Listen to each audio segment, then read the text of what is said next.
قال النبي عليه الصلاة والسلام إذا تركتم الجهاد فصلت। কালো পোশাক পরিধান করে মুখ ঢেকে হাতে অস্ত্র ধারণ করে আছে দুজন কিশোর এবং মঞ্চে আরবিতে ভাষণ প্রদান করছেন আরেকজন। ঠিক এভাবেই দখলকৃত ফিলিস্তিনের মুক্তিকামী বিদ্রোহী সংগঠন হামাসকে উপস্থাপন করছিল যশোরের জামিয়া ইসলামিয়া মাদ্রাসার ছাত্ররা।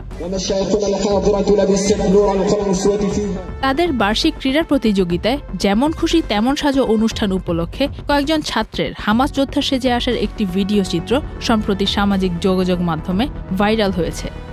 জানা যায় অস্ত্রগুলো ককশিটের বানানো, যার উপরে কালো টেপ পেঁচানো ছিল। আর আরবি বক্তব্যটির অডিও ক্লিপ বেজেছে এই অনুষ্ঠানে বক্তৃতা প্রদানের অভিনয় করার সময়। Double million offer, Walton fridge কিনে পেতে পারেন 20 লক্ষ টাকা, রয়েছে কোটি কোটি টাকার নিশ্চিত উপহার। তবে এই বিষয়টি সহজভাবে নিতে পারছে না সমাজের এক শ্রেণীর মানুষ। অনেকে আবার এই সাজ পোশাককে জঙ্গিবাদের প্রতি উৎসাহিত করা হিসেবে দেখছেন। তবে এই মতামতের বিরোধিতা করে কিছু মানুষ আবার যুক্তি উপস্থাপন করেছেন যে ফিলিস্তিনের স্বাধীনতার জন্য সংগ্রামী সংগঠনকে কেন জঙ্গি বলা হচ্ছে।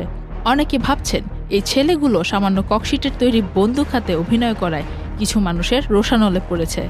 তবে কি তাদের শুটিং আর্চারি শেখার শখ থাকলেও তা পূরণের কোনো সুযোগ আছে? এরকম সন্দেহ, সংশয় এবং অবিশ্বাসী এই সমাজ তাদেরকে ব্যক্তি হিসেবে বেড়ে উঠতে বাধা প্রদান করবে বলেও আশঙ্কা করছেন অনেকে।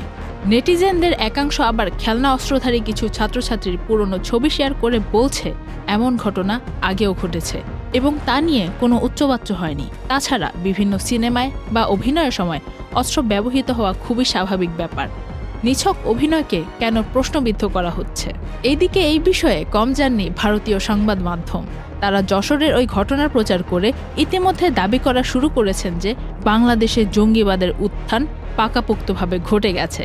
এছাড়াও তাদের গণমাধ্যমে আরও নানা কল্পকাহিনী বর্ণনা করা হয়েছে। বাংলাদেশ ধীরে ধীরে চলে যাচ্ছে সন্ত্রাসবাদীদের হাতে। যেমন খুশি তেমন সাজো অনুষ্ঠানে ফিলিস্তিনের মুক্তিকামী বিদ্রোহীদের সাজ পোশাকে উপস্থিত হওয়া কিশোরদের ব্যাপারে আপনার কি মতামত তা কমেন্ট বক্সে জানান। Faria Ahmed, channel I.